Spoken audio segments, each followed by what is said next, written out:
에베소서 2장 1절.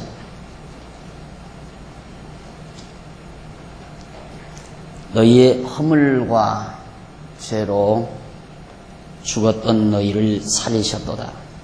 그때에 너희가 그 가운데서 행하여 이 세상 풍속을 좇고 공중의 권세 잡은 자를 따랐으니 곧 지금 불순종의 아들들 가운데서 역사하는 영이라. 1절 다시 봅니다. 너희의 허물과 죄로 죽었던 너희를 살리셨도다. 오늘은 두 번째 교재 69페이지 제일 위에 두 번째 한족가로 2번 율법 아래서의 죄이다.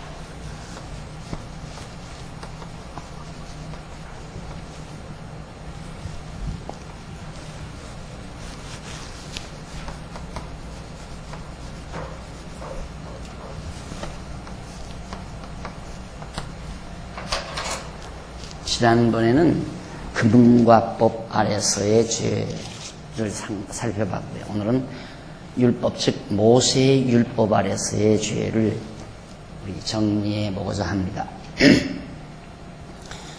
율법은 하나님께서 모세에게 시내 산에서 주신 그 법을 바로 율법이라고 말합니다. 이 모세의 율법은 아담 이후에 모세 때까지 없었던 것이라는 것을 기억해야 합니다. 아담, 그 다음 모세. 아담에서부터 모세 때까지는 이때 이제 율법을 이때 주었기 때문에 이때는 율법이 없었다. 죄를 이해하는데 매우 중요한 의미를 가집니다. 지난번에도 말씀드렸지만 만약에 율법을 범하는 것이 죄라고 한다면 이때는 율법이 없었으니까 죄도 없어야 할 거 아니에요.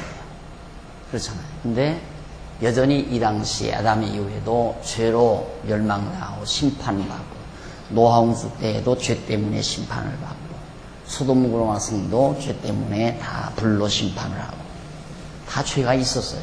율법은 없는데도 죄가 있었다.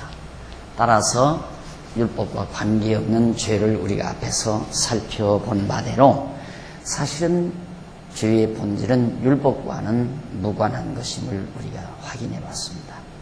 그런데 하나님께서 이스라엘의 조상 아브라함에게 언약하신 대로 400년 동안 애굽에서 종살이한 이스라엘 백성들을 모세로 하여금 해방시켜 광야로 인도하실 때 시내산에 이르러서 하나님께서 모세에게 이 당시 모세 때 이스라엘 애굽에서 해방된 이스라엘 백성들에게 그 광야 시내산에서 40일 동안 명하신 것이 바로 율법인데 이 율법을 하나님께서 모세에게 주신 이유, 왜 주었을까? 그 율법을 무엇 때문에 주었는가? 이스라엘 백성이 약속의 땅 가나안에 들어가 하나님만을 섬기며 살게 하시려는 데 있었다. 이때 율법을 주신 것은 이스라엘 백성들이 가나안 땅에 들어가서 하나님 여호와만을 경외하며 살게 하려는 데 있다. 이 말이 참 중요한 말이에요. 모세에게 하나님께서 율법을 준 이유가 뭐냐? 그 율법 준 이유가 우리는 얼른 율법대로 살아서 이 율법대로 지켜서 의롭게 살라고, 죄짓지 말고 의롭게 살으라고 율법을 주었다. 이렇게 생각하는 건 너무 자연스럽잖아요. 누구나 생각해 봐도.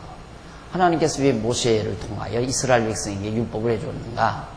그거야 율법대로 지켜서 의롭고 착하게 살으라고 주신 것이다. 그것은 그냥 너무 자연스러운 거예요. 너무도 당연한 거고 너무도 자연스러운 거고 여기에 바로 함정이 있는 겁니다. 이런 생각 자체, 하나님께서는 이스라엘 백성들이 율법을 그대로 지켜서 의롭게 살으라고 준 게 아니에요. 율법을 주신 이유는 그 율법을 통하여 하나님 여호와만을 경외하며 섬기게 하려고 준 것이다. 근데 어떻게 경외하며 섬기게 하는가? 이 율법에는 복과 저주가 따라요. 율법대로 지키면 복이 오고 율법을 지키지 않으면 저주가 와요. 이 두 가지가 반드시 율법에 따라왔어요. 그런데 하나님께서는 율법을 범하게 해서 언약을 해요. 이 두 가지를 언약을 하죠. 다음에 하나님께서 모세에게 율법을 명하시면서 복과 저주를 언약을 해요. 그래서 그 복과 저주가 언약된 대로, 언약은 그대로 이루어지잖아요. 그러니까 이스라엘 백성들은 율법대로 지켜서만 살 수 있게 돼 있잖아요. 율법을 지켜서 복도 받고 율법을 범해서 저주도 받도록 이미 언약이 돼 있어요.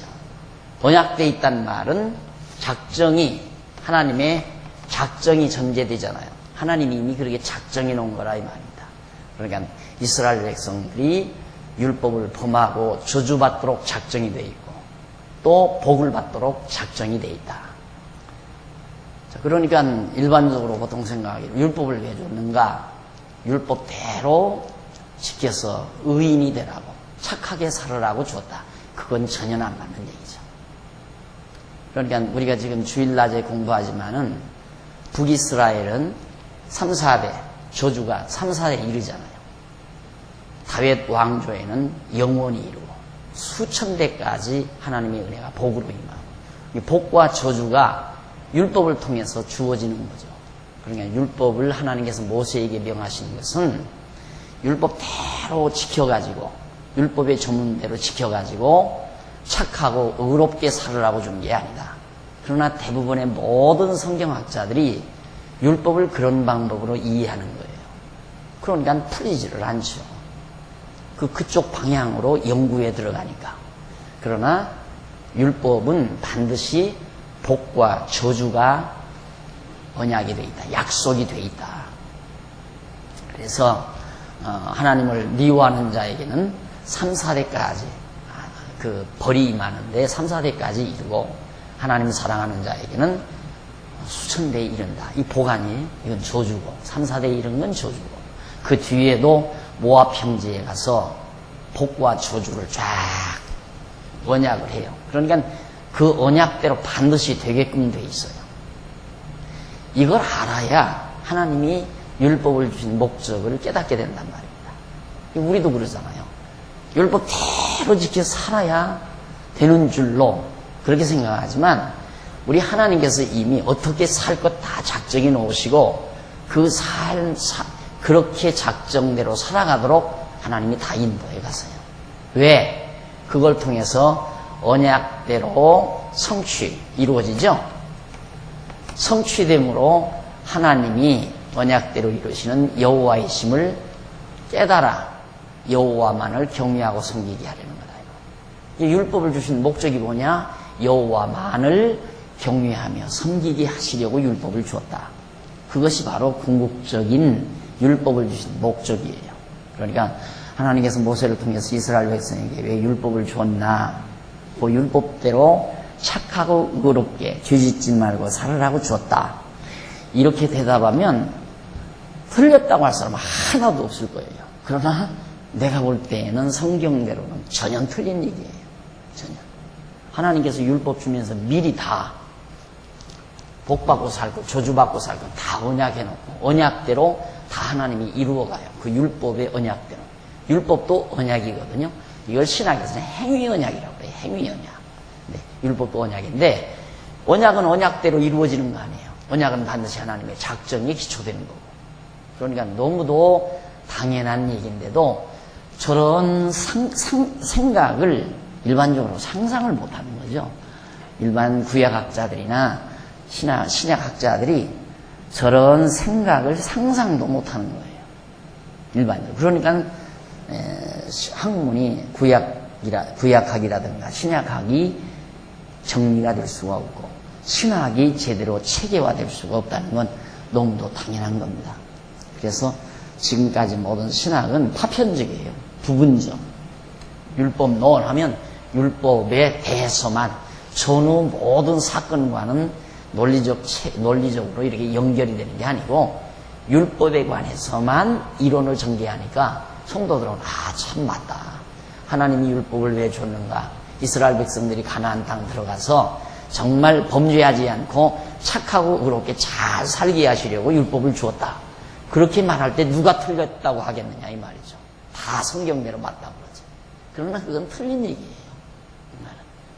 율법은 반드시 하나님께서 율법에 의해 복과 저주가 언약이 돼 있다. 그 언약대로 이루어 주심으로 가나안 땅에서 그대로 이루어지잖아요. 북쪽 이스라엘은 3, 4대 만에 망하고 남쪽 유다는 수천 대의 은혜를 그대로 누리게 되고, 그것도 맞지만은 부분적으로도 맞아요.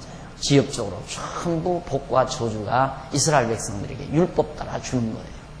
그래서 율법을 범해서 저주받게 하고 율법을 지켜서 복을 받게 만들고, 하나님을 경외, 율법대로 하나님을 경외해서 복을 받게 만드시고, 그렇게 해서 언약대로 이루어 주심으로 하나님이 언약대로 이루시는 여호와이심을 이스라엘 백성들로 하여금 깨달아 알고 여호와만을 경외케 하려고 하신 것이다.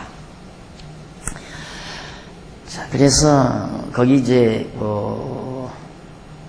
바로 가나안에 들어가 하나님만을 섬기며 살게 하시려는 데 있었다라고 일단 정리해 놓고는 줄 바꿔서, 하나님께서 이스라엘 백성에게 열조와 맺은 언약대로 약속의 땅에 들어가 큰 민족을 이루어 살도록 주셨으니까 약속대로 이루어 주신 여호와 하나님을 잊어버리지 말고 기억해서 섬기게 하시려는 것이었다.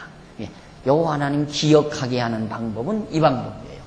복도 받게 하고 저주도 받게 하고, 복도 받게 하고 저주도 받게 하고, 이래야 여호와 하나님이 자꾸 기억나. 우리가 왜 망했느냐? 야, 모세 때 그때 언약하시지 않았냐? 하나님께서 언약된 대로 우리가 지금 이렇게 망했다. 이스라엘 백성들이 바벨론에 이제 포로로 잡혀가가지고 그들이 이제 깨닫고 돌아오게 되는 경우가, 야, 우리는 그 모세 때 모세가 다 예언한 대로 우리가 우상을 섬기고 우리 열조들이 다 하나님을 배반하고 우상을 섬기다가 모세에게 언약하신 말씀대로 우리가 지금 이렇게 포로로 잡혀왔다. 그걸 깨닫게 되잖아요. 그러니까 그렇게 언약대로 이루어주는 걸 보니까, 이루시는 걸 보니까 여호와 하나님만이 진짜 신이다. 온 세상에 여호와 같은 신이 없다. 오직 여호와만이 하나님이시다. 그걸 깨닫게 되는 거예요. 그래서 하나님 여호와를 경외하게 만들어 가시는 겁니다. 그래서 이것을 신학적으로는 하나님과 이스라엘 백성 사이에 맺은 행위계약이라고 그렇게 말을 하고, 즉 율법대로 행하면 복을 주신 가나안 땅에서 오래 살고 율법을 어기면 가나안 땅에서 쫓겨난다는 약속이다. 복과 저주에 대한 약속. 이 율법이라는 게 바로 그거다. 그래서 행위계약으로서의 율법 아래서의 죄는 엄밀하게 말하자면 죄와 범죄로 구분해서 설명되어야 한다. 바울은 에베소서에서 허물과 죄로 구분하였다. 우리의 죄를 허물과 죄, 허물, 죄, 이렇게 구분을 해야 한다. 허물과 죄. 그래서 여기서 말하는 허물은 범죄를 뜻한다. 이 허물은 범죄, 죄와 범죄, 즉 허물을 말한다. 죄란 앞에서 언급한 말대로 악한 것, 즉 하나님께서 싫어하시는 것이 인간의 내면에서 구체화된 실제이다. 그 말. 하나님이 싫어하시는 것, 인간이 나 좋은 대로 자꾸 욕심을 부리는 것, 그 내 속에 욕심이 있단 말입니다. 내 안에, 이것은 내 주관적으로 내 안에 있을 때 그걸 죄라고 해요. 그러나 내 주관에 없이 그냥 하나님이 싫어하심 그 자체는 바로 하나님의 그건 악이라고 말할 수 있고, 싫어하심 그 자체가 내 안에 실제할 때, 내가 욕심 부리는 건 하나님이 싫어하시는 거거든요. 그것이 내 안에 실제로 내 마음속에 있을 때 그걸 죄라고 한다. 이미 다 앞에서 설명했어요. 그것이 바로 실제. 즉 하나님께서 싫어하시면 악이며, 싫어하시는 것은 악의 구체적인 내용으로서 한 예로 인간이 선악을 아는 것을 들 수 있는데, 이것이 곧 악한 것. 인간이 선악을 하는 것은 악한 것이다. 바로 이 악한 것, 즉 하나님께서 싫어하시는 것이 인간의 내면에서 구체화된 실제가 곧 죄라는 것이다. 선과 악을 알고 있는 내 안에 그런 기능을 가지고 있으면 그게 바로 죄라 이 말이죠. 하나님이 인간이 선악을 아는 것을 하나님이 싫어하는 거고, 그 싫어하는 대로 인간이 정말 선악을 알고 있는 기능을 내가 가지고 있으면 그게 죄라고 말입니다. 그래서 다시 설명하자면 하나님께서 싫어하시는 것, 곧 악한 것의 내용은 인간이 선악을 아는 것인데, 바로 이 내용이 인간의 내면에 선악을 알 수 있는 능력으로 구체화되어 실제로 존재하는 것을 죄라고 한다는 말이다. 그러니까 내 안에 있을 때는 죄가 되고 내 안에 없을 때는 그걸 악이라고, 하나님이 싫어하시는 거니까 그건 악이라고 말할 수 있다. 내 안에 그것이 실제하면 그건 죄가 되고, 그러니까 악이 인간 안에 실제로 존재하게 되면 그건 죄라고 말할 수 있다. 그러니까 죄인 아닌 사람이 어디 있어요? 전부 우리 마음 속에, 우리 내면 속에 가득한데, 하나님이 싫어하는 것으로 우리 내면에 가득히 가지고 있거든요. 그래서 우리 인간은 죄인 아닌 사람이 없는 겁니다. 그럼 줄바꾼데 보시면 모세의 율법 아래서의 죄 역시 같은 성질을 가지고 있다. 이 율법 아래서의 죄, 이 죄 역시 모세의 율법 아래 있어도 마찬가지예요. 똑같은 성질을 가지고 있는데, 한 예를 들면 율법의 계명 중에 하나님께서 살인하지 말라고 명하시는 것, 곧 하나님께서 싫어하시는 것의 구체적인 내용이다. 하나님이 싫어하는 건 뭘? 인간이 살인하는 건 싫어한다. 왜? 생명의 주관자가, 생명을 주관하는 자가 하나님인데 인간이 자기 마음대로 남의 생명을 죽인다 이 말이죠. 그러니까 하나님이 싫은 거죠. 그건. 살인하는 것 자체를 하나님이 싫어해요. 그런데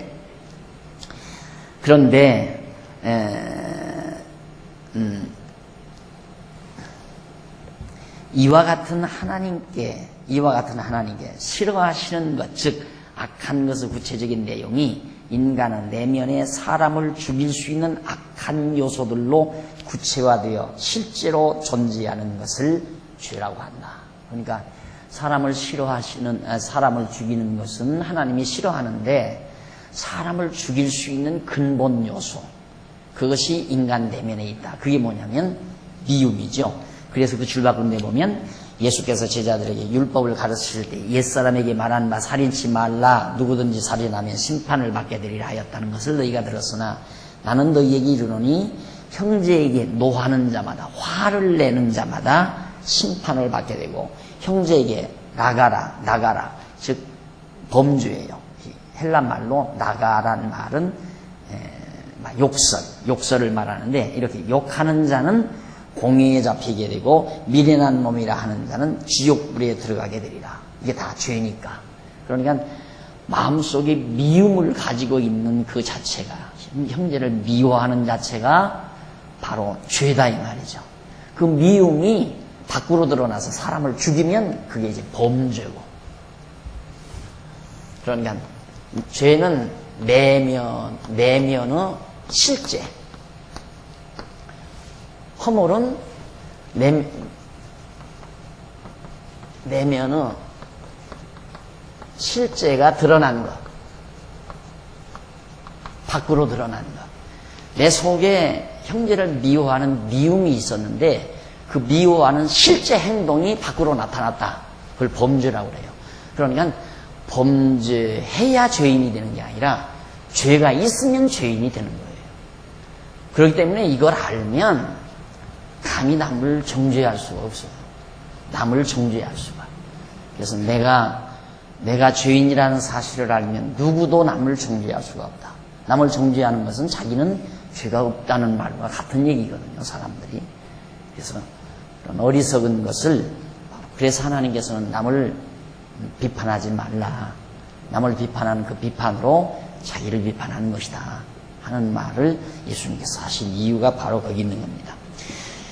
그래서 너희에게 이르노니, 마태복음 5장 21절 22절에 말씀한 거죠. 그러면서 이 말씀은 실제로 살인하지 말라는 계명의 조항을 위반하는 것만이 아니라 사람을 미워하고 욕하는 험담하는 인간 내면의 악성 자체를 정죄하시는 말씀이다. 그러니까 율법을 살인하지 말라 하는 율법을 범하면 허물이 드러나는 거죠. 범죄한 거지. 율법을 살인하지 말라 했는데 살인을 했다. 그건 범죄한 거예요. 범죄가 드러난 거예요. 왜? 율법을 범함으로 범죄가 된 거죠. 그러나 죄는 율법과 관계가 없어요. 살인하지 말라는 율법이 있든 없든 관계없이 그 율법을 범하는 게 아니잖아요.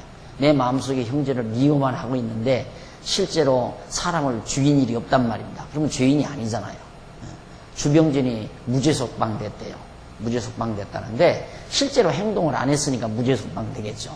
그러니까 행동을 하면 죄인이 된다는 것은 그건 율법이 규제하는 거예요.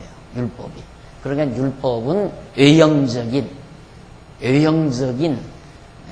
행동, 밖으로 드러난 행동을 규제하는 건데 바로 그걸 규제하는 것은 죄 내면에 있는 우리 인간 내면에 있는 죄는 율법이 규제할 수가 없죠. 율법이 어떻게 규제를 해요? 속에 내면에 형제를 미워하는 그런 죄를 가지고 있는데 그래서 율법 아래서의 죄라고 하는 것은 바로 이런 허물. 그러나 살인하지 말라 했기 때문에 허물이 되는 게 아니죠. 따지고 보면 이 죄가 밖으로 드러나니까 허물이 된 거지 살인하지 말라고 하는 율법이 있기 때문에 허물이 된 건 아니란 말입니다. 그러니까 예를 들면 인간적으로 보면 내가 사람을 죽였어요. 사람을 죽였는데 법에 살인하지 말라 하는 법이 없다면 나는 감옥 안 가요. 죄인이 안 된다 이 말입니다. 그게 말이 안 되잖아요. 근데 성경은 바로 내면에 있는 죄, 미움만 있어도 죄이기 때문에 그 미움이 밖으로 드러나 사람을 죽였다. 그걸 죄로 율법이 있든 없든 관계없이 죄예요. 죄인데 범죄인데 율법은 뭐냐? 그걸 범죄라는 사실을 깨닫게 하는 것이다. 그래서 로마서에서 사도 바울이 바로 율법은 죄를 깨닫게 하는 것이다 라고 바울이 설명하는 겁니다. 자, 그러면 사람을 미워하고 욕하고 험담하는 인간 내면의 악성 자체를 정죄하시는 말씀이다. 일반적으로는 71페이지 죄라고 하면 외부로 나타나는 행동과 관련해서 생각하는 것이 보통이다. 그러나 엄밀한 의미에서 말하자면 죄란 인간의 내면 속에 실제로 자리하고 있는 악성을 말한다. 인간 속에 있는 악성, 하나님이 싫어하는 속성들, 우리 인간 내면 속에 하나님이 싫어하시는 속성들이 가득 있잖아요. 이것들을 죄라고 말한다. 예수님 당시에 율법주의자들인 바리새인과 서기관들이 예수님의 제자들이 손을 씻지 아니하고 떡을 먹음으로 장로들의 유전을 범하였다 하여 비난하는 것을 예수께서 들으시고 제자들에게 마음에서 나오는 것은 악한 생각과 살인과 간음과 음란과 도적질과 거짓 증거와 회방이니 이런 것들이 사람을 더럽게 하는 것이요 씻지 않은 손으로 먹는 것은 사람을 더럽게 하지 못하느니라. 예, 율법주의자들이 이 율법, 모세의 율법을 받은 이 율법 선생들이죠. 바리새인들이 예수님을 책잡으려고 어떻게 당신네 제자들은 유전, 장로들의 유전, 그 율법에 따르는 유전, 손을 깨끗이 씻고 음식을 먹어야 되는데 어떻게 손을 씻지 않고 음식을 먹습니까? 하고 트집을 잡으니까 예수님께서 야, 인간 속에서 나오는 각종 악성들, 마음에서 나오는 것, 그 악한 생각, 살인, 간음, 음란, 도적질, 거짓 증거, 회방 이런 것들을 범할 수 있는 것들이 사람을 더 더럽게 하는 거다. 그것이 인간의 마음에서 나오는 것이 인간을 더럽게 하는 거지 입으로 들어가는 것이 인간을 더럽게 하지는 않는다 라고 말씀하신 마태복음 15장 19절 이하에서 하는 얘기입니다. 말씀도 바로 그런 의미에서 예수님께서 말씀한 거예요. 이 말씀은 인간 내면 속에 악성이 실제로 존재하고 있다는 사실을 밝혀주는 말씀이다. 이 같은 악성을 죄악이라고 표현하기도 한다. 죄, 죄악. 죄악, 죄와 죄악. 악, 죄악 또는 허물. 허물은 이제 드러난 것.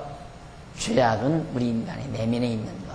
악은 하나님이 싫어하시는 그 자체, 싫어하심 그 자체를 악이라고 말한다. 정리가 되었으리라고 생각을 합니다. 그러면 죄의 원래, 죄의 그 본질, 죄의 본질이란 뭔가 이제는 잘 이해하실 수 있을 겁니다. 죄의 본질이 뭔가. 사실 인간의 죄악은 앞에서 언급한 바대로 모세의 율법과는 무관하게 타락 이후 모든 인간의 내면 속에 가득하게 차 있는 것이다. 이러한 인간의 죄악을 가리켜 신학에서는 원죄라는 용어를 사용하고 있다. 최초로 아담이 범한 근원적인 죄라는 뜻에서 불려진 이름이다. 그런데 아담 때부터 모세 때까지 율법이 없을 때에도 죄가 있었다 한 것이 바로 이제까지 설명한 인간의 내면. 벌써 아담이 타락한 이후에 가인과 아벨을 낳았죠. 가인과 아벨을 낳는데 가인이 형이 동생 아벨을 시기를 하죠. 질투를 하고 시기하고 그게 살인을 하게 된 거예요. 형이 동생을 죽여버렸다 이 말이죠. 그게 바로 처음에 죄, 가인의 마음속에 죄가 있죠. 동생을 미워하는, 증오하고 시기하는 죄가 있었어요. 그 죄가 바로 실제 밖으로 드러난 것이 동생을 죽이는 살인죄였다 이 말입니다. 그러니까 율법과도 아무 관계없는 그런 죄였잖아요. 사실은 실제로. 그래서 모세의 율법과 직접적인 관계를 가지고 있는 죄는 인간 누구에게나 내면에 실지하는 원죄로서의 죄악이 아니라 이미 가지고 있는 죄악에 의하여 인간 자신들이 범한 자범죄로서의 범죄이다. 범죄란 허물이라는 말로도 표현하는데 죄를 범한 것이라고 해서 범죄라는 용어를 사용한다. 이러한 범죄를 신학적인 용어로는 자범죄라고 말한다. 허물, 자범죄. 스스로 자자 범한다는 자범죄. 신학에서는 자범죄. 이걸 이제 신학에서는 원죄라고 그래요. 원죄. 원죄라고 그러는데 이게 이제 마음에 안 드는 거죠. 원죄하면. 율법과 관계없이 있었던 죄, 뭐 원죄라는 것도 없어요. 그냥 인간 내면에 누구나 다 가지고 있는 거죠. 타락한 인간 내면 속에 선악을 알게 하는 나무의 실과를 먹고 보니까 자기 좋은 대로 가인이 자기 재물을 하나님이 받으셔야 자기가 좋은데 하나님이 자기 재물을 안 받고 동생의 재물을 받으니까 자기가 싫다 이 말이에요. 그럼 동생의 재물을 받으면 하나님은 좋으셔서 받은 거고 좋으셔서 받은 그것을 형은 싫어했다 이 말이에요. 왜? 자기를 중심. 그게 바로 악한 생각, 악한 죄죠. 그래서 그게 바로 죄악이다. 가인의 마음속에 죄악이 있어서 그 죄악이 밖으로 드러나서 동생을 죽이는 살인자가 된 거죠. 범죄자가 된 것이다. 그러니까 우리는 원죄와 자범죄로 나누는 게 아니라 죄와 죄악과 허물로 나눈다. 죄악과 범죄로, 죄와 범죄로 또는 죄악과 허물로 같은 말이에요. 죄와 범죄로. 이게 원죄와 자범죄라는 용어를 안 써요. 안 쓸 필요가 없어요. 원죄는 아담의 죄를 원죄라고 자꾸 그렇게 얘기해요. 자범죄는 이제 우리 스스로가 지은 죄, 우리 자신들이 지은 죄. 그렇다면 우리들 만약에 이 세상에 살면서 산속에 들어가서 한 번도 도둑질도 안 하고 그렇게는 살 수 있잖아요. 도둑질 안 하고 그 다음 살인 안 하고 거짓말 안 하고 그렇게 살 수 무인도에 사는 사람은 그럴 수도 있을 거예요 아마. 그렇게 사는 사람은 자범죄가 없나 그러면 자범죄가 없을 수 있나? 죄인이 아닐 수 있나? 많은 사람들이 그걸 추구하는 거예요. 이방 종교들이 그걸 추구하고 불교도 역시 그걸 추구하는 거예요. 그래서 신선이 되려고 하는 신선, 천사, 우리 기독교에서는 이제 성인이 성자가 되려는 이런 이제 엉뚱한 꿈을 인간들이 가지게 되는 겁니다. 인간은 피할 수가 없는 것이다. 자기중심이기 때문에. 그래서 72페이지 위에서 7째 줄 바꾼 데 죄에 대한 본질적인 정의로는 인간의 내면에 항존하는 악성으로서 인간의 죄에 대한 본질적인 정의로는 죄, 그것에 대한 본질적인 정의로는 인간의 내면에, 인간 속에 항상 존재해 있다. 그런 악성으로서 죄악을 말하는 것이고, 형식적인 정의로는 인간이 하나님의 율법을 행동으로 위반하는 범죄를 말하는데, 인간 내면 속에 실지 않은 악성으로서의 죄악이 행동으로 구체화되어 나타나는 것을 뜻하는 말이다. 사실 실제로 이 율법은 우리 이방인에게 준 게 아니에요. 바울이 말했듯이 율법은 유대인, 이스라엘에게만 준 거라 이 말이죠. 그럼 율법이 범한 것이 죄라고 한다면 우리 이방인들은 율법 없으니까 죄인이 안 될 수 있어요. 얼마든지. 상관이 없다. 그래서 아까 말씀드린 율법은 사실은 이렇게 복과 저주를 통해서 하나님 여호와만을 경외케 하실 하나님의 한 계시 방편이지, 그것이 우리를 죄인 되게 하고 죄인 안 되게 하는 근본 요인이 되는 건 아니다. 우리 이방인은 율법을 안 받았어도 우리 속에 있는 악성, 이 죄악이 행동으로 드러나면 다 누구나 다 범죄자죠. 율법 없어도 범죄자가 되는 거예요. 우리 속에 있는 죄가 밖으로 드러나는 거니까. 그래서 그러므로 범죄는 인간 내면의 죄악이 행동으로 나타나는 것이라고 설명이 된다. 줄바꾼데, 그러므로 인간은 범죄하기 때문에 죄인이 되는 것이 아니라 죄인이기 때문에 범죄를 하게 되는 것이다. 이렇게 범죄를 하니까 죄인 되는 게 아니다 이 말이죠. 그렇잖아요. 범죄하니까 죄인이 되는 것이 아니라 죄인이기 때문에 범죄를 하는 것이다. 이 말이 맞은 거예요. 죄인이기 때문에 범죄하지, 범죄하기 때문에 죄인이 되는 건 절대 아니다. 그래야 죄의 본질을 우리가 알고 있는 거예요. 근데 자꾸만 자기는 나는 도둑질 안 했다, 사기 안 쳤다, 나는 살인 안 했다, 그러니 나는 꽤 의인이다. 이게 이제 우리 기독교인들이, 크리스찬들이 가지는 아주 큰 착각이죠. 아, 나는 이만하면 누구보다는 의롭다, 이런 생각. 아니에요. 하나 차이 없어요. 똑같아요. 하나님 앞에서는 누구나 다 똑같아요. 천하 없어도. 여기 전과 15범짜리가 와도 그 사람이나 우리들이나 하나님은 똑같이 죄인 취급해버리는 거예요. 그것이 우리 인간의 모습임을 기억해야 됩니다.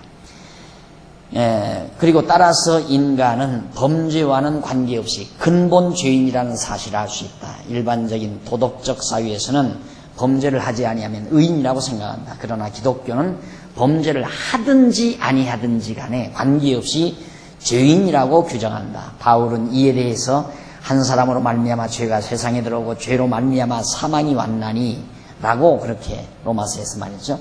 구약시대 다윗왕도 내가 죄악 중에 출생하였으며 모친이 죄 중에 나를 잉태하였나이다. 시편 51편에 나오는 얘기예요.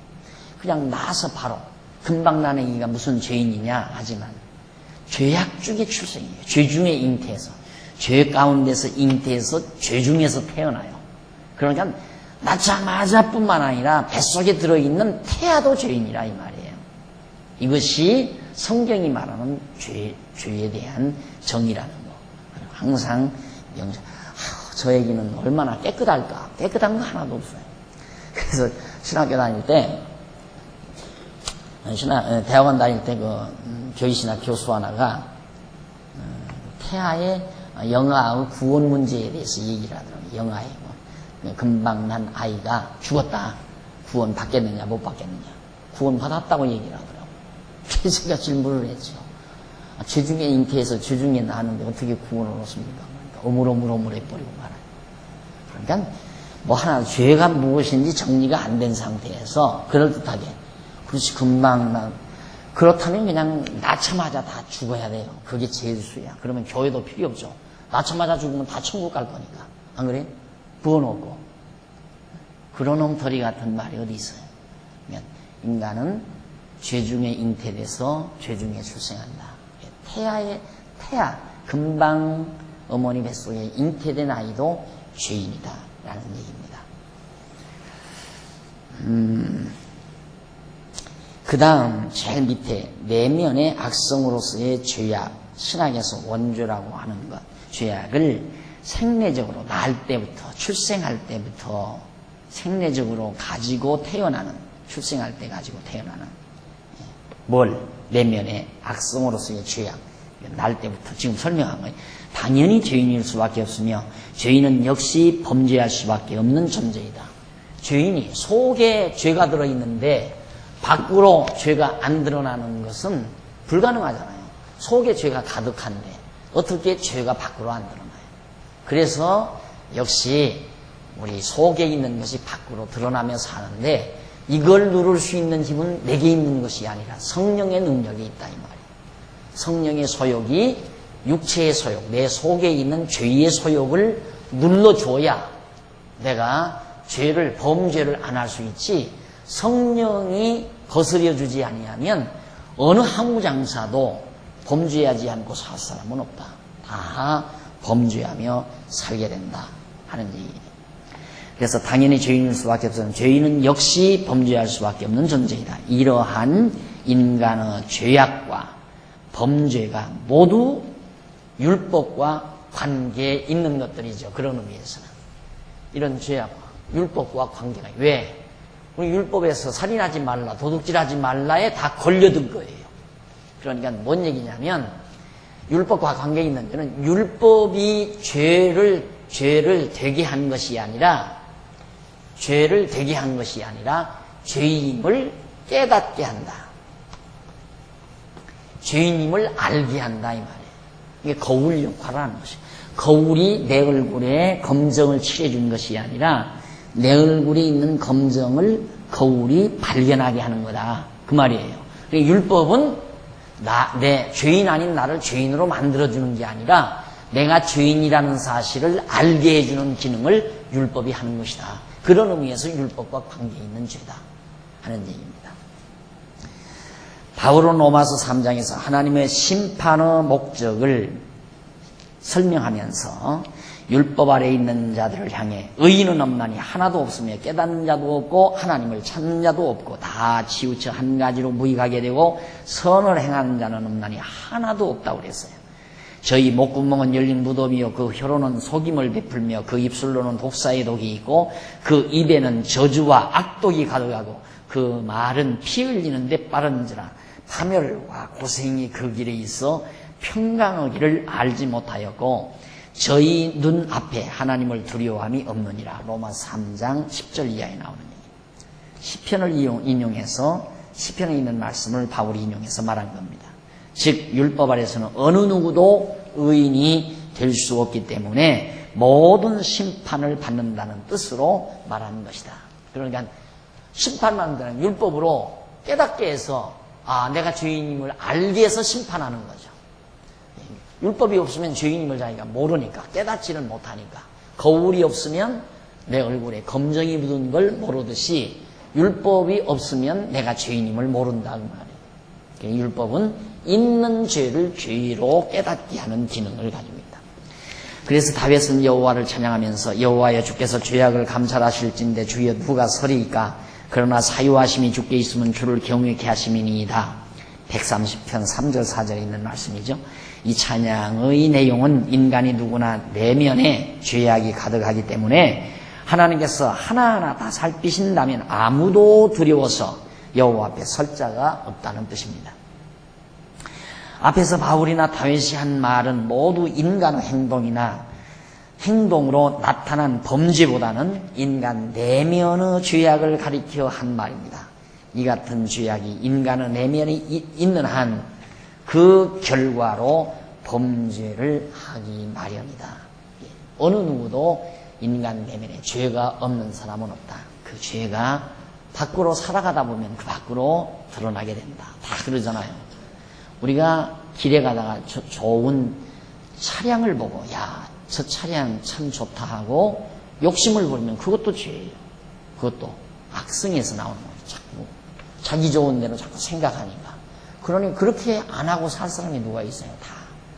남이 좋은 집 사면 나도 좋은 집 사고 싶고, 남이 좋은 옷 입으면 나도 좋은 옷 입고 싶고, 전부 다 욕심 때문에 이 세상을 살아가는 경우가 많은데, 그게 죄 속에 사는 거예요. 우리가 그냥 완전히 물고기가 물 속에서 살듯이 우리가 죄악 속에서 그냥 그 속에서 숨쉬고 행동하며 살아가고 있는 것이 우리 인간의 모습입니다. 그 다음이지 일반적으로는 인간의 범죄와 관계가 있다 하여, 인간의 범죄가 율법과 관계가 있다 하여 율법의 규범적인 내용을 가지고 인간의 범죄를 막아보려는 생각을 하는 자들이 대부분이다. 참 안타깝잖아요. 네. 율법으로 죄를 못 지게 하려고 한다. 허물을, 이 범죄를 못하게 율법으로. 그 방법은 율법을 범하면 저주받는다 이거죠. 이 말로 공갈 협박을 해서 저주안 받기 위해서는 내가 율법을 지켜야 되겠다. 안식일을 내가 지켜야 된다. 왜? 안식일을 안 지키면 당신 저주받으니까. 이거거든요, 다. 그러니 이게 얼마나 애매한 말입니까? 말도 안 되는 얘기거든요. 하나님께서는 이미 율법에 복과 저주를 언약을 했다니까. 이대로 되게 돼 있어요. 복도 받고 저주도 받게끔 돼 있다 이 말이에요. 작정된 대로. 저주받을 때는 저주받게 돼 있고 복받을 때는 복을 받게 돼 있다. 그것이 인간의 행동 여하에 따라서 되는 것이 아니라, 인간 의지에 의해서 되는 것이 아니라 하나님의 작정에 의해서 복도 받고 저주도 받는다 그 말이에요. 그러니까 율법을 가지고 범죄를 못하게 하려는 생각은 사회 규범 사회나 똑같은 원리예요. 규범 사회나 법률을 만들어서 백성들로 하여금 꼼짝 못하게 다스리는 것과 똑같은 거죠. 이 교회도 그런 식으로 다스려 간다. 그게 이제 율법 아래에 있는 자들의 신앙생활입니다. 우리는 그거 없잖아요. 나오기 싫으면 나오지 말고, 연보하고 싶으면 하고, 충성하기 싫으면 말고, 하고 싶으면 해라. 왜 그런지 아세요? 왜? 뭘로도 규제할 수가 없어요. 다만 성령의 감동으로 밖에는 할 수가 없다 이 말이에요. 여러분의 마음 가운데 충성하고 싶은 마음을 성령이 주셔야 충성하고, 연보하고 싶은 마음을 주셔야 연보도 하고, 주일날 나오고 싶은 마음을 하나님이 주셔야 나오는 건데, 안 나오면 당신 저주받는다 이렇게 해야 될 거 아니에요. 당신 연보 안 하면 하나님이 당신 사업 방하게 하나 한번 두고 보자. 이렇게 공갈 협박을 해서 연보를 할 수밖에 없고, 하게 할 수밖에 없고, 주일날 나오게 하게 할 수밖에 없는, 그것이 바로 율법주의라고 말해요. 이 율법은 그게 아니에요. 그래서 그렇게 하나의 규범을 가지고 인간의 범죄를 막아보려고 하는 것은 참 안타까운 일이다. 삽으로 큰 댐물이, 강에 댐이 터진 그 댐을 삽으로 막으려는 사람이랑 똑같아요. 큰 홍수물을. 그거 막아질 수가 없는 거예요. 될 수가 없는 거예요. 그러나 설령 율법의 규범으로 인간의 범죄 행위를 규제하여 행하지 못하도록 하였다고 하더라도 그것 자체를 의롭다고 절대로 할 수 없는 것이다. 이게 이제 핵심 아니었어요. 우리 이제 가끔 제가 드리는 얘기지만, 제가 그 목 잘라지게 된 근본 요인이 율법관 때문이었거든요. 이것 때문에 싸웠어요. 이것 때문에. 율법 지켜야 된다 이거죠. 그래서 내가 하도 답답해서 내 대학원 다닐 때 논문을 심사해 준 교수를 답답하니까 찾아갔잖아요. 그래도 그 교수는 똑바른 말 해줄 것이다. 찾아갔어요. 찾아가니까 이제 대화를 좀 해주더라고요. 해주면서 율법을 그래도 지켜야 된다 이거예요. 날들어 율법으로 구원을 얻는 건 아니지만 그래도 율법을 지켜야 된다 이런 얘기를 해요. 그래서 내가 그분한테, 그러면 교수님, 우리가 율법을 지키면 그것이 우리의 의의가 됩니까? 이 의의가 됩니까? 라고 물었어요. 내가 율법을 지켰다면 그게 의의가 됩니까? 율법에 살인하지 말라 했으니까 율법대로 살인을 안 했다면 그게 의의가 됩니까? 그러니까 입이 딱 막혀요. 한동안 가만히 앉아서 천정을 부끄러움이 쳐다보더라고요. 노인 양반이. 그러더니만 딱 나를 쳐다보더니만 의의가 되는 건 아니지 그래요. 의의는 안 된다 이거예요. 그렇죠 교수님. 그렇다면 또 물었어요. 그렇다면 율법을 범해도 죄가 되는 것도 아니지 않습니까? 율법을 범했다고 해서 죄가 되는 건 아니지 않습니까? 그러니까 그때는 막 청천벽력처럼 고함을 지른다. 전부 교실마다 지금 강의가 한창인데 천정이 떠나가라고 고함을 지르고, 박목사 날 시험하는 거야 그러면서 자기 실력 테스트하러 왔느냐 이거예요. 교수님 왜 그렇게 말씀합니까? 답답해서 그렇습니다. 그러니까 막 강의하다 말고 교수들이 우르르 몰려 나와가지고 왜 그러냐고 해요. 아, 박 목사님 왜 그래? 그때 내가 그 학교 강의하러 나갔는데 이사야서 강의 이 강사로 그때 뛸 때였는데, 그럼 강사로 나가는 것이 또 미운 털벽이 해가지고 선배들한테 미움받아가지고 그렇게 된 거예요. 그래가지고 거기서 그냥 빠져나오고 말았죠. 바로 그 부분이에요. 의가 되는 게 아니에요. 우리는 자꾸 율법대로 내가 살인 안 했으니까 의롭다. 그거 아니다 그 말이에요. 율법대로 살인을 안 하고 율법대로 도둑질을 안 하고 십계명대로 다 살았다 하더라도 그것이 우리의 의가 될 수도 없고, 그렇다고 해서 우리가 죄인이 아닐 수도 없다 이 말이에요. 왜? 우리 안에는 이 근본적으로 이 죄악이 우리 인간 어느 누구에게나 똑같이 다 이 죄악이 있는 거기 때문에 그 말이에요. 다만 예수 그리스도를 믿음으로 말미암아 예수 그리스도께서 택한 우리들을 죄 없다고 금판으로 황금판으로 다 덮어 씌웠기 때문에, 그래서 우리를 거룩하다고 은혜로 해준 거예요. 그래서 우리가 거룩한 백성이 된 것이지 속이 금이 된 게 아니에요. 속에는 조각목 다 구부러지고 흠집난 조각목이에요. 못쓰게 생긴 조각목. 다만 위에만 황금판으로 덮어 씌운 거라고 말이에요. 우리 모습이. 그러니까 자고하면 안 되죠. 어떻게 누구한테 감히 자고해요. 나는 너보다 그렇다, 깨끗하다. 이렇게 도저히 어느 누구도 할 수가 없는 거다. 다만 감동할 따름이죠. 더럽고 추악한 나를, 이렇게 더러운 나를 주님께서 대신 내 죄를 용서하시고 내 모든 더러운 것을 황금판으로, 영광의 판으로 덮어서 거룩한 성도라 불러주신 그 은총에 대해서 감동할 따름이지 내 것 드러내고 자랑할 거 하나도 없는 것이 우리 모습이다. 그런 뜻입니다. 그래서 예수님 당시에 바리새인들은 자기들 스스로가 율법을 잘 지키는 의인들하고 착각한 자들이다. 그들은 율법대로 안식일을 잘 지키고 일주일에 한 번씩 금식도 하고 11조도 잘 드렸기 때문에 의인이라고 생각하였고, 기도할 때 시장거리에서 하늘을 우러러 머리와 손을 높이 들고 자신들의 의를 자랑했습니다. 이렇게 막 시장거리에서 손을 높이 들고 긴 옷을 입고 나는 일주일에 한 번씩 금식했나이다. 살인도 하지 않았나이다. 안식일도 잘 지키고 11조도 다 드렸나이다. 그러면 자랑을 했어요.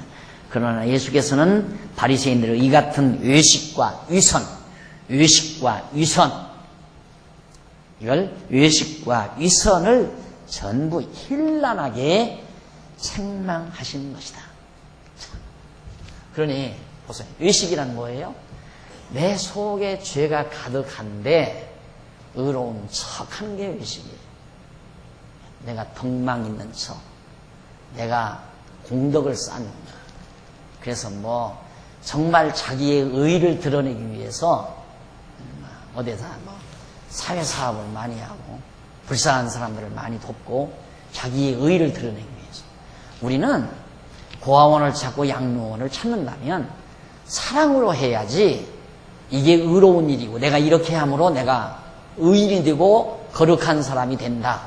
율법에서 불쌍한 자를 도우라 했으니 그 율법을 지키기 위해서 고아원을 찾고 양로원을 찾으면 안 돼요. 우리 안에 사랑으로 정말 그들에 대한 사랑이 있어서 행해야 그건 의가 아니에요. 그런다고 해서 사랑의 행위죠. 그래서 우리가 사랑으로 행치 아니하는 것 다 소리나는 구리와 울리는 괭과리라고 그랬어요. 사랑으로 행치 아니하는 것. 우리의 행위는 사랑을 기초로 해야 돼요. 율법을 기초로 하는 게 아니에요. 내가 예를 들어서 추운 날 막 찬바람이 불어옵니다.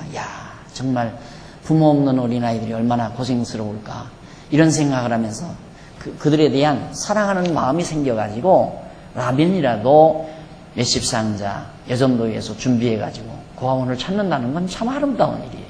그러나 우리 예수 믿는 사람이 이런 일을 해야 돼 이래가지고 어떤 규범에 의해서 예수 믿는 사람은 그런 선한 일을 해야 돼, 착한 일을 해야 돼, 이런 규범에 의해서 한다면 자기 공로를 드러내는 죄악이지요. 그건.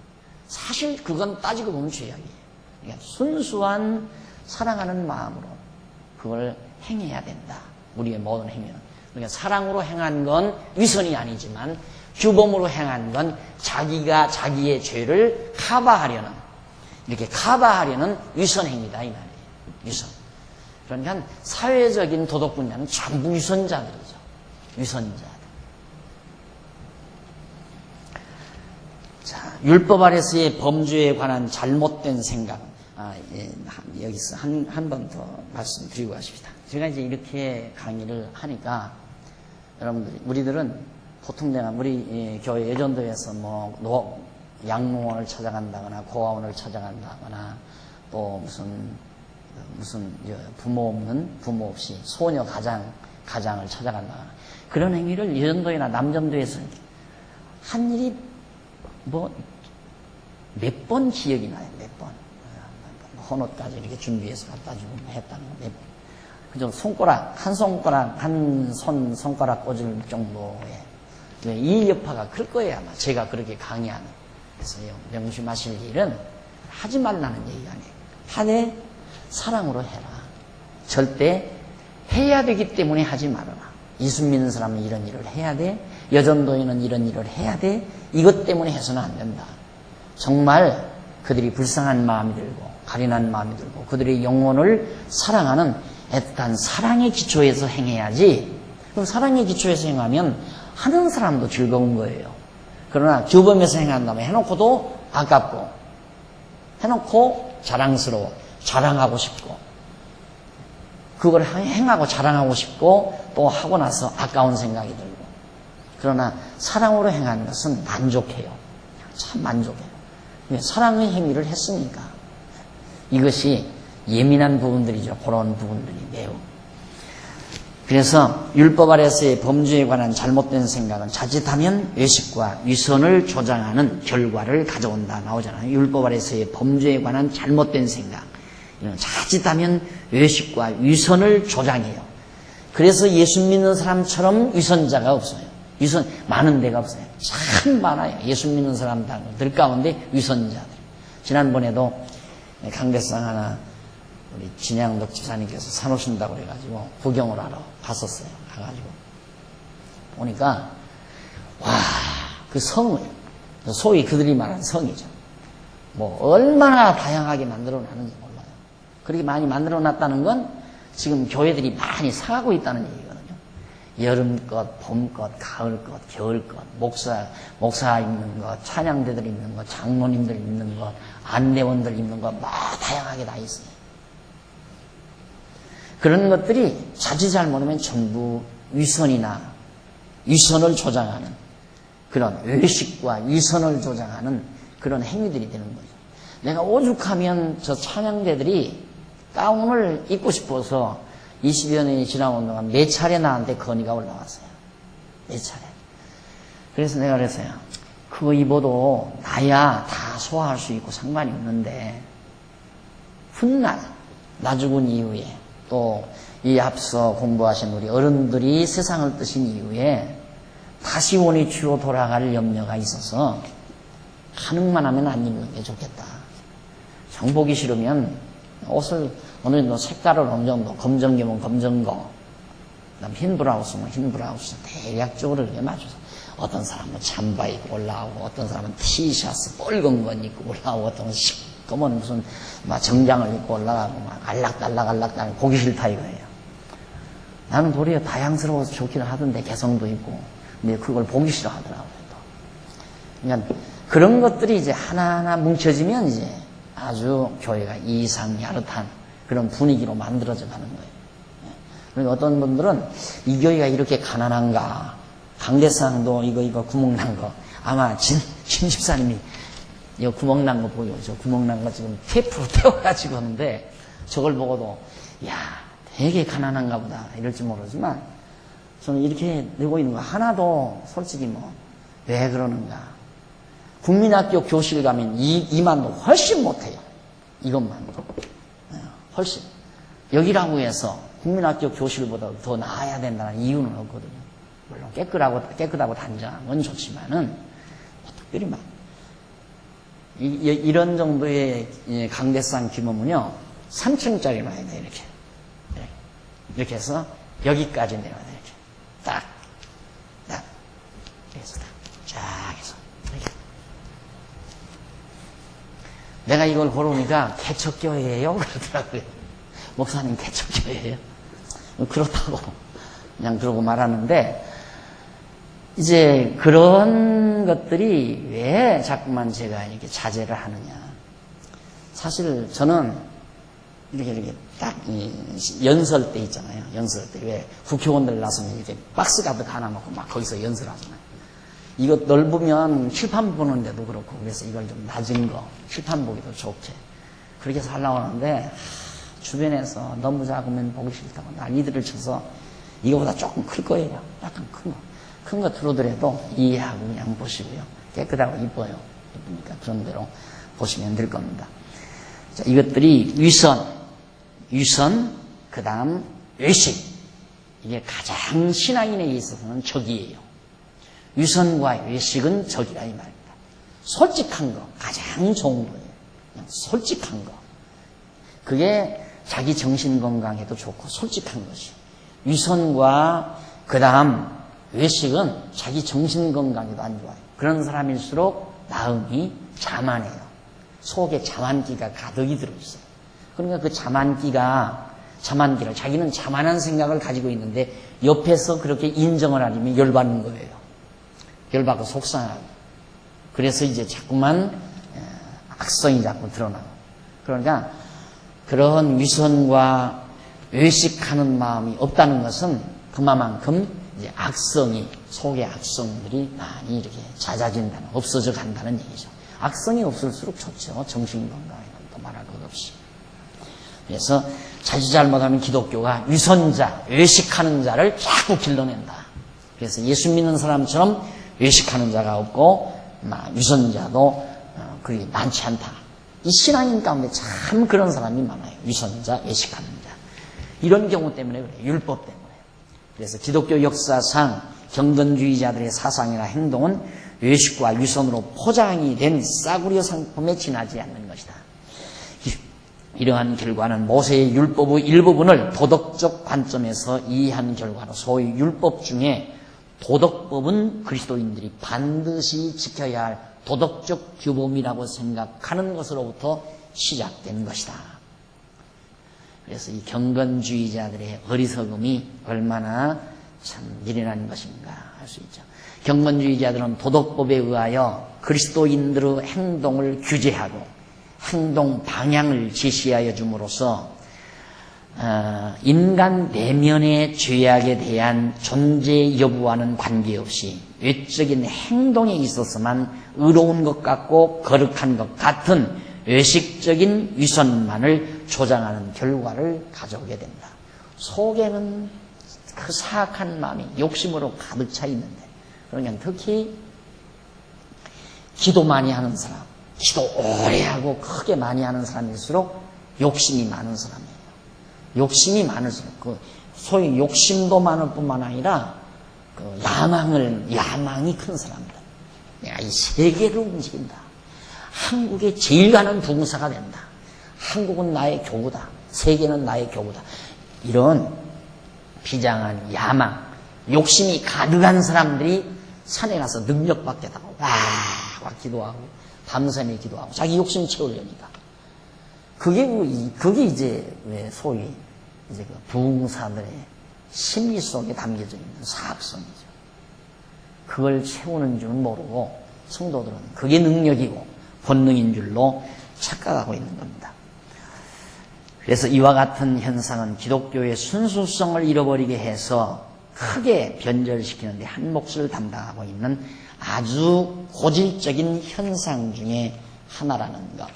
여러분들이 명심하시면서 다음 시간 이 부분 결론을 맺고 율법과 죄와의 관계에 대해서 또 한번 구체적으로 정리를 해보도록 하겠습니다.